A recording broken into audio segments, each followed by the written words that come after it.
النادي الأهلي خبر النهارده لسه طازه لسه جديد.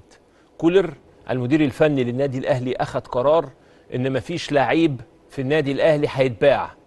بلغ الكابتن سامي قمصان وأمير توفيق وكلم مع الكابتن محمود الخطيب، اقفلوا باب النادي الأهلي وعلوا السور، خلاص مفيش لعيب هيطلع تاني من النادي الأهلي.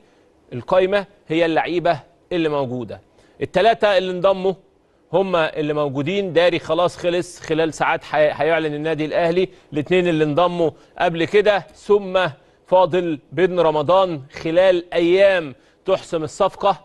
في مشكلة في الأمور المادية لبن رمضان، وهناك البديل، بديل بن رمضان القندوسي هيرجع النادي الأهلي لو صفقة بن رمضان ما خلصتش. لو خلصت هيفضل في سيراميكا. ده المشهد في النادي الأهلي، لا يوجد صفقات بيع تاني.